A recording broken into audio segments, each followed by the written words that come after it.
saurin inzali a daidai lokacin da kake saduwa da mace.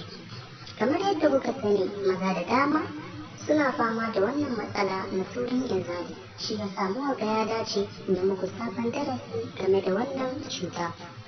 Ku saurari wannan bidiyo tun daga farko har ƙarshe, sannan muna roƙon ku danna mana like domin hakan zai ba mu ƙwarin gwiwar kawo muku sababbin darussa da suka shafi jima'i a musulunci. Don haka sai mu shiga cikin bidiyon. Yadda za a magance saurin inzali. Assalamu alaikum. Yan uwa, idan wannan shine zuwan ku na farko, muna roƙon ku danna mana subscribe, sannan ku danna alamar ƙararrawar sanarwa domin mu sanar da ku da zarar mun dora sabon bidiyo. Sannan muna roƙon ku danna mana like domin hakan zai ba mu ƙwarin gwiwa kawo muku sababbin darussa da suka shafi jima'i a musulunci. A yau sabon darasinmu za mu muku bayani ne akan yadda za a magance saurin inzali. Ita wannan cuta ta saurin inzali tana samuwa ne ta hanyoyi da dama. Dan kaɗan daga cikin abin da ke saka wannan cuta shine kamar haka. Sanyin mara na maza ko mata kan sanya saurin inzali. Yawan yin wasa da gabanka har maniyyi ya fita. Samun ɗan aike yayin saduwa, ma'ana kafin ku sadu da iyalinka ku yi wani ɗan wasa da zai kawo sha'awar ku. Rashin yin hakan kan sa saurin inzali. Wasu kuma kan yi gadonta, wasu kuma damuwa da fargabar cewa za ka iya biya wa iyalinka bukata ko ba zan iya ba.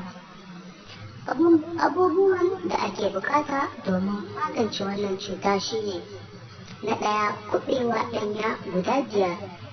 Na biyu, ruwan kofi 1. Yadda za a haɗa maganin: za a yanka wannan kuɓewa, sai a kawo ruwa kofi 1 a zuba a kai, sai a tafasa sosai, sai a tace wannan ruwan, sai a kawo zuma a zuba sosai a juya, sai a dinga shan kofi 1 safe 1 kuma da yamma.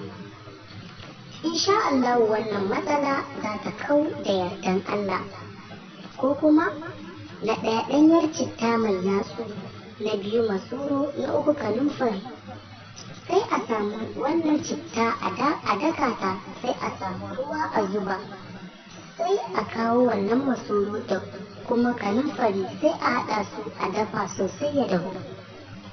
Sai a kawo zuma yadda za ta ji a zuba, shi ma a dinga shan kofi 1 safe 1 yamma.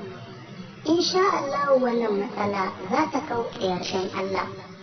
Ga duk mai tambaya za ku iya yi a cikin akwatin sharhi, wato za ku iya comment. Sannan idan kun ji daɗin wannan bidiyo, muna roƙon ku danna mana like.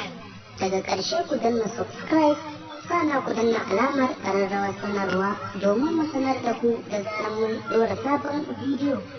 Ku ci gaba da bibiyan wannan tasha domin samun maganin gargajiya a koda yaushe. Mun gode.